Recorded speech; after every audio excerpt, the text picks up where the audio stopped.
All right, so a very good afternoon. My name is Muhammad Adam Iskandar. We all are from MSU, Okay. and this is for our logistics assignment. Do you mind introducing yourself first?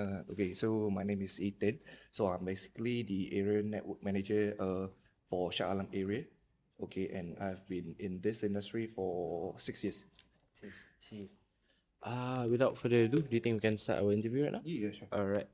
So for the first question, how do you ensure the inventory count in the warehouse is always accurate? Okay, so basically, we have our own system and our own procedure. So from the very beginning of the parcels and item drop off, and that is so-called arrival like inside our hub, there will be lots of procedure like arrival scanning. But of course, we'll first seal, unseal, and then unload, and then we'll proceed with so-called scanning. So we'll have several types of scanning, like let's say arrival scanning. If let's say there's abnormal situation, we have our so-called problematic scanning, and then if let's say unable to attempt the delivery, so we'll have an overnight scanning inside our hub to ensure everything is still inside our hub. So there's a lot of steps and SOPs everyone needs to follow. Yeah, correct. I see, I see. Okay, moving on. What is the first step you would take if you notice there's a safety hazard? For example, like a spilled liquid or any glass parcels yang pecah or anything. Okay, so basically, similar thing lah. Same goes to what I mentioned moments ago. We have our own procedure, Yeah, right. including those problematic scanning. So if let's say we found out there's like liquid spilling out, okay, and of course the first step we're gonna have to take is have to separate those affected parcel and not affected parcel first. So for those separated parcel, and then we have to carry out for the SOP like problematic scan. Based on what I mentioned moments ago lah. I see. Okay, for those damages parcel, plus minus similar procedure. Really depends. Yes. I see.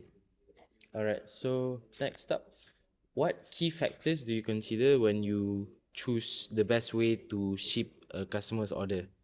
For me, road will be the easiest lah. For West Malaysia, because airport quantity is not that much. Not even every single state we have got airports. So Right, yeah, that's true. for air freight and sea freight, So posting from Johor to Perlis also road is the best way to go. yes, correct. One of the part is like for costing, costing issue. Yeah. Okay. Okay. Sure. So imagine you are responsible for 10 local deliveries today. How do you plan your route to save time? Okay, this one is basically depends on how the riders or the dispatcher how they plan their route lah, to be honest. Okay, so basically our side is like more focusing on one dispatcher for one area ni. For example, if let's say you are in charge of section 20, Okay. so basically you will only be delivering the parcel in section 20. So plus minus, the journey won't take so long. All in the same. Yes, will be in the same area. See, okay. Alright, so uh, let's say a critical shipment, for example, those who ordered next day delivery, Okay. but it's being delayed. For example, there's a unexpected road closure. How do you communicate this to your customer? Okay, so basically for this emergency parcel, not really that frequent happen lah. Yeah. Okay, but if let's say the thing happens, normally our outlet supervisor or area manager, which means me myself, will direct send it to the so-called customer. Oh, Yes, yourself.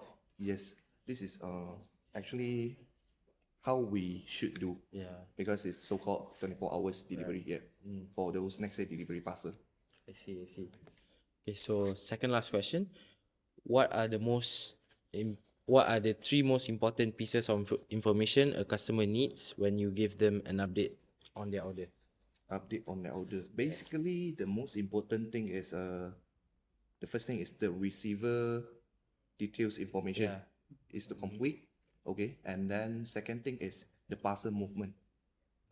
Whether the parcel safely arrived at the so-called our delivery center from the pickup point, from the first mile to the last mile. Yeah. I think the third one will be ensure the parcel is in good condition, maybe the updates lah. Okay.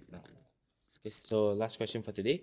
In your opinion, since JNT is one of the biggest courier service in Malaysia, how do you always maintain customer satisfaction? Okay, this is actually a quite big challenges lah, because from the top until the bottom end, there's like too much of layers of the bureaucracy, can so called. yeah. Not really everything we can control because it's human being. Yeah, So the only way to do lah for me and myself is filter before you hire. So we have to do background check, okay, and then see whether the dispatcher or anyone lah who comes to interview, whether is qualified to do the job. Yeah. Yes, this is actually for me is the best way. I see. Yeah. Because you gotta know who you're working with, who's working under you and all. Yeah, Okay. correct. Okay, sir. That is all for today. Thank you for your time. All right.